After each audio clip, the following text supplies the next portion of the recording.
ഗീതാകുമാരി എന്ന് പറയുന്ന വളരെ സ്ട്രെയിറ്റ് ഫോർവേഡായിട്ട് ജോലി ചെയ്തിരുന്ന ഒരു ഡെപ്യൂട്ടി കളക്ടർ, റവന്യൂ വകുപ്പിലാണല്ലോ, അവർ സസ്പെൻഡ് ചെയ്യപ്പെട്ടു. ആ സ്ത്രീ എന്തിനാണെന്നുള്ളതാണ് വളരെ അതിശയകരമായ കാര്യം. നമുക്ക് ഒരു ദേവസ്യ എന്ന് പറയുന്ന കേരള കോൺഗ്രസിൻ്റെ നേതാവ്, അയാളുടെയും അയാളുടെ ഭാര്യയുടെയും കൂടെ പേർക്കുള്ള വസ്തു അത് തരം മാറ്റണം. അതായത് അത് യഥാർത്ഥത്തിൽ ഡേറ്റാ ബാങ്കിൽ ഉൾപ്പെട്ടതാണ്, വയലാണ്. അത് തരം മാറ്റി കൊടുക്കാനായിട്ട് അപേക്ഷിച്ചപ്പോൾ അത് തരം മാറ്റാൻ പറ്റുകയല്ല എന്ന് റിപ്പോർട്ട് കൊടുത്തു. അതാണ് കാരണം. ആ കാരണം കൊണ്ടെന്താണെന്നറിയോ, അവരെ സർവീസിൽ നിന്ന് സസ്പെൻഡ് ചെയ്തു. റവന്യൂ വകുപ്പ് മന്ത്രി എന്ന് പറയുന്നത് CPIയുടെ മന്ത്രിയാണല്ലോ. നാണമില്ലേ നിങ്ങൾക്കൊക്കെ? നിങ്ങളെക്കുറിച്ചൊക്കെ ഈ രീതിയിലൊക്കെ ഉള്ള ഇവരെക്കുറിച്ചൊക്കെ ഒരിച്ചിരി ഒരല്പം നന്നായിട്ട് പെരുമാറും എന്നുള്ള ഒരു കാഴ്ചപ്പാടുണ്ടായിരുന്നു. പക്ഷേ ഒരു കേരള കോൺഗ്രസ്സുകാരൻ്റെ പരാതി എന്തുവാ, ദേവസ്യയുടെ പരാതി എന്തുവായിരുന്നറിയാമോ? ആരോ 10,000 രൂപ കൈക്കൂലി ചോദിച്ചെന്നായെടുത്ത്. ആരാ ചോദിച്ചെന്ന് അയാൾക്കറിയത്തില്ല. അതിനാണ് ഗീതാകുമാരിയുടെ സസ്പെൻഷൻ. ഗീതാകുമാരിയുടെ ഒപ്പം ഉണ്ടായിരുന്ന ആരുണ്ടെങ്കിൽ ആയിരിക്കും അതിന് ഈ പാവപ്പെട്ട സ്ത്രീയെ സസ്പെൻഡ് ചെയ്യേണ്ട കാര്യമുണ്ടായിരുന്നു. അവർ അന്തസ്സായിട്ടല്ലേ. ഇതിനു മുമ്പ് CPIക്കാരാണ് അവിടെ സമരം ചെയ്തത് ഇതിനെതിരെ. ഈ നിലം നികത്താൻ പോന്നു, ഇയാൾ നികത്തുന്നു, വയൽ നികത്തുന്നു, നെൽവയൽ നികത്തുന്നു, തണ്ണീർത്തടം നികത്തുന്നു എന്നുള്ള പരാതി ഉന്നയിച്ച് സമരം ചെയ്തത് അവിടുത്തെ CPIക്കാരാണ്.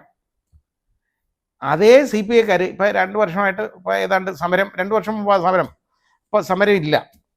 അതിൻ്റെ കാരണം നേതൃത്വം ഇടപെട്ടിട്ട് ഇനി സമരം വേണ്ടെന്ന് പറഞ്ഞാണ്. കാരണം ജോസ് കെ മാണിയുടെ ആളാണല്ലോ ഈ ദേവസ്യ. അങ്ങനെ വന്നപ്പോൾ അയാളെ പിണക്കാൻ പാടില്ലല്ലോ. അയാൾക്ക് എല്ലാ അഴിമതിയും നടത്തി കൊടുക്കണം. യമനൊക്കെ അധികാരത്തിൽ വന്നാൽ ഒന്ന് ആലോചിച്ച് നോക്കിയോളൂ എന്താ ചെയ്യാൻ പോകുന്നതെന്ന് കണ്ട. അതായത് മാണിയുടെ ജോസ് കെ മാണിയുടെ ആളിനെ പിണക്കാൻ വയ്യാത്തത് കൊണ്ട് അയാൾക്കെതിരെ റിപ്പോർട്ട് കൊടുത്തു. അതായത് ഇത് നികത്താൻ പറ്റിയല്ല എന്നുള്ള റിപ്പോർട്ട് കൊടുത്തു. ആ റിപ്പോർട്ട് കൊടുത്ത ഡെപ്യൂട്ടി കളക്ടറെ സസ്പെൻഡ് ചെയ്തു. ഇതാണ് നമ്മൾ കാണുന്നത് കേട്ടോ. നവീൻ ബാബുവിൻ്റെ കേസ് നമ്മൾ കണ്ടതാണ്. ദുര്യോഗം, അത് കൊലപാതകമാണോ ആത്മഹത്യയാണോ എന്ന് പോലും ഇന്ന് വരെ യഥാർത്ഥത്തിൽ ജനങ്ങളുടെ മുമ്പിൽ ഒരു ക്ലീനായിട്ടുള്ള ഒരു രീതിയിലൊന്നും പറയാൻ പറ്റിയിട്ടില്ല. ആ കുടുംബത്തോട് ചെയ്ത ദ്രോഹം എന്ന് പറയുന്നത് നമ്മളെല്ലാം കണ്ടതാണ്. അവരുടെ ആവശ്യങ്ങളൊന്നും എല്ലാം കണ്ടില്ല എന്ന് അടിച്ചു. അന്ന് ശ്രീമതി PP ദിവ്യയ്ക്ക് വേണ്ടി നിലകൊണ്ടു ഈ പാർട്ടി മാത്രമല്ല ഗവൺമെൻറ്റും. ഇത് CBIക്ക് കൊടുക്കണമെന്ന് പറയുന്ന ന്യായമായ അന്വേഷണം കൊടുക്കണമെന്ന് പറയുന്ന ന്യായമായ ആവശ്യം പോലും നിരാകരിക്കപ്പെട്ടു. അത് ഹൈക്കോടതിയിൽ നിന്നും അത് നിരാകരിക്കപ്പെട്ടു എന്നുള്ളൊരു സത്യമാണ്. അതിൻ്റെ പിന്നാമ്പുറങ്ങളിലേക്കൊന്നും ഞാൻ കടക്കുന്നില്ല. ഏതായാലും ഇവിടെ ശ്രീമതി ഗീതാകുമാരിയെ സസ്പെൻഡ് ചെയ്യാൻ എന്തെങ്കിലും കാരണമുണ്ടോ? ഒരു കാര്യവും ഇല്ലാതാണ് ആ സ്ത്രീയെ സസ്പെൻഡ് ചെയ്തേക്കുന്നത്. ആ വനിത അവരുടെ അന്തസ്സായിട്ട് അവരുടെ ഔദ്യോഗിക കൃത്യം നിർവഹിച്ചു എന്നുള്ളതാണ് അവർ ചെയ്ത തെറ്റ്. അത് നമ്മുടെ റവന്യൂ മന്ത്രിക്ക് പറ്റുന്നില്ലെങ്കിൽ പിന്നെ ആർക്കാ പറ്റുന്നത്? നിങ്ങളൊക്കെ CPIക്കാരൊക്കെ നിങ്ങളൊന്ന് ചിന്തിക്കണം.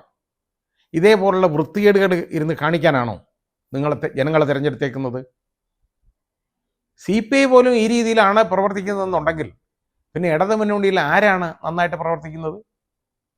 അപ്പോൾ ഈ രീതിയിലാണ് ഉള്ള കാഴ്ചപ്പാടോടുകൂടി മുമ്പോട്ട് പോകുമ്പോൾ ഇത് ജനങ്ങൾ കണ്ടുകൊണ്ടിരിക്കുകയാണ്. ഇലക്ഷൻ വരാൻ പോവുകയാണ് എന്നുള്ള ഒരു ധാരണ നിങ്ങൾക്ക് വേണം.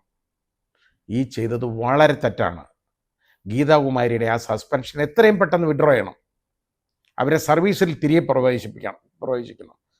അത് മാത്രമല്ല, അവർക്ക് എന്തെങ്കിലും ഒരു അവാർഡ് കൊടുക്കണം. നിങ്ങൾ നന്നായിട്ടൊരു ഇത് സർട്ടിഫൈ ചെയ്തതിന്. അവിടെ അത് യഥാർത്ഥത്തിൽ ഈ തരം മാറ്റി കൊടുക്കാൻ പറ്റുന്നൊരു ഭൂമിയല്ല, നേരത്തെ നികത്തിയിട്ടുള്ള വയലല്ല. അവിടെ ഒരു കെട്ടിടം ഉണ്ടെന്നാണ് പറഞ്ഞിരിക്കുന്നത്, ഹോം സ്റ്റേ.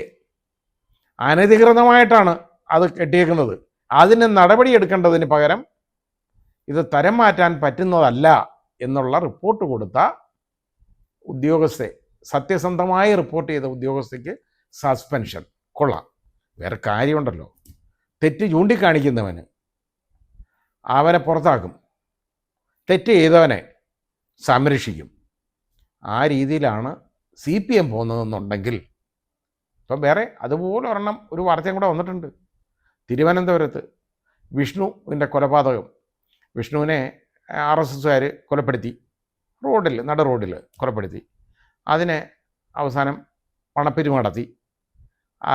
അതിനെ ഇവർക്ക് രക്തസാക്ഷി ഫണ്ട് എന്ന് പറയുന്നത് വളരെ ഇഷ്ടമാണ്. രക്തസാക്ഷികൾ വേണം ഇവർക്ക്, കാരണം അതിൽ പിരിക്കണം. അതിന് 5 ലക്ഷം രൂപ ഒരുത്തനെ അമുക്കി. അവൻ്റെ പേരിൽ നടപടിയെടുത്തു. ആദ്യം നടപടിയെടുത്തു എന്ന് പറഞ്ഞു കഴിഞ്ഞാൽ അയാളെ ഏരിയ കമ്മിറ്റിയിൽ നിന്നും ജില്ലാ കമ്മിറ്റിയിൽ നിന്നുമൊക്കെ തരം താഴ്ത്തി വെറും ഒരു പാർട്ടി മെമ്പറായിട്ട് മാത്രമായിട്ട് പ്രാഥമിക അംഗത്വത്തിൽ നിർത്തി. ഒരു ശ്രീ രവീന്ദ്രനാണ് ഈ പറഞ്ഞത്. അത് ഇപ്പോൾ രവീന്ദ്രൻ നായർ അയാളെ ഇപ്പോൾ നമ്മുടെ മന്ത്രി V ശിവൻകുട്ടി ഉൾപ്പെടെ വളരെ പ്രത്യേക താല്പര്യത്തിൻ്റെ കാരണം എന്തോന്ന് നമുക്കറിയില്ല. 5 ലക്ഷം രൂപ ഇയാൾ അമുക്കി എന്നുള്ളതിന് എവിഡൻസ് ഉള്ളതാണ്.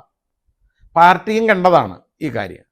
എടുത്തുകൊണ്ട് പോയി ആ പൈസ എടുത്ത് അടിച്ചു. അതായത് ഇതുപോലെ ഈ രക്തസാക്ഷി ഫണ്ട് അടിച്ചു മാറ്റാനുള്ള ഇടപാടാണ് ഈ ചെയ്തുകൊണ്ടിരിക്കുന്നത്. അയാളുടെ അമ്മയ്ക്ക്, ഈ മരിച്ചയാളുടെ അമ്മയ്ക്ക് ഒരു 5 ലക്ഷം രൂപ കൊടുത്തിട്ടുണ്ട്. അത് മതി, എൻ്റെ ആവശ്യമുള്ളൂ. മോൻ പോയത് സാരമില്ല, പാർട്ടിക്ക് വേണ്ടിയല്ലേ, അങ്ങനെയൊക്കെ സഹിച്ചേ പറ്റൂ. ബാക്കി 5 ലക്ഷം രൂപ ഇയാൾ എടുത്തുകൊണ്ട് പോയി, രവീന്ദ്രൻ നായർ. അയാളെ അന്ന് ഈ തരം താഴ്ത്തിയെങ്കിൽ പോലും ഇപ്പോൾ അയാളെ CITUവിൻ്റെ ജില്ലാ സെക്രട്ടറി ആയിട്ട് പ്രതിഷ്ഠിച്ചേക്കാണ്. കൊള്ളാം, നല്ലത്.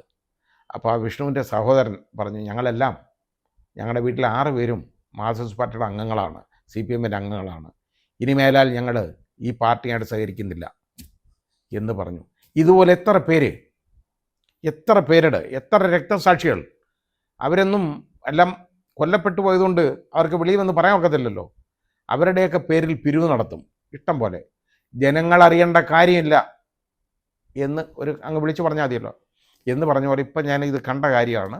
ഏതായാലും മാധ്യമങ്ങളിലിപ്പോൾ അതിനെക്കുറിച്ച് അതെടുത്തിട്ട് അലക്കുന്നുണ്ട് ഇങ്ങനൊരു സംഭവം. അത് ആ വിഷ്ണുവിൻ്റെ സഹോദരൻ പറഞ്ഞതാണ് ഈ കാര്യം. അയാളുടെ ഇൻ്റർവ്യൂ ഞാൻ കണ്ടു. ഏതായാലും കടുപ്പമായിപ്പോയി. ഇതുപോലെ പാർട്ടിക്ക് വേണ്ടിയൊക്കെ കൊല്ലപ്പെടുന്നവർ അവരുടെ കുടുംബത്തെ സംരക്ഷിക്കാനുള്ള ഒരു ബാധ്യത ഈ പാർട്ടിക്കില്ലേ? പ്രതികളെ സംരക്ഷിക്കാൻ നിങ്ങൾക്ക് ബാധ്യതയുണ്ട്, നിങ്ങൾ ചെയ്യുമല്ലോ. അതുപോലെ ഇവരെ രക്തസാക്ഷികളെ രക്തസാക്ഷി എന്ന് തന്നെ പറയുന്നത് തന്നെ തെറ്റ് കേട്ടോ. അനാവശ്യമായി കൊല ചെയ്യപ്പെടുന്നവർ എന്നേ പറയാൻ ഒക്കുള്ളൂ. ഇതിനെ രക്തസാക്ഷി എന്നൊന്നും പറയുന്നതിൽ അർത്ഥമൊന്നുമില്ല. ഏതായാലും അവരുടെ കാര്യം വലിയ കഷ്ടമാണ് എന്നേ പറയാൻ പറ്റുള്ളൂ. ആ കുടുംബത്തിൻ്റെയൊക്കെ പോയാൽ പോയി, തീർന്നു. പിന്നെ ചിലപ്പോൾ എന്തെങ്കിലും തന്നാലായി. പക്ഷെ പിരിവ് പൊട്ടിപ്പൊടിച്ച് നടക്കും, നന്നായിട്ട് നടക്കും. പക്ഷേ അത് അടിച്ചുകൊണ്ട് പോകുന്നവന്മാരെ ഈ പാർട്ടി സംരക്ഷിക്കും. കൊല്ലപ്പെട്ടവരുടെ വീട്ടിൽ അവർക്ക് എന്തെങ്കിലുമൊക്കെ ചിലപ്പോൾ തെറ്റിയും തെറിച്ചോ വല്ലതും കിട്ടിയെന്നിരിക്കും.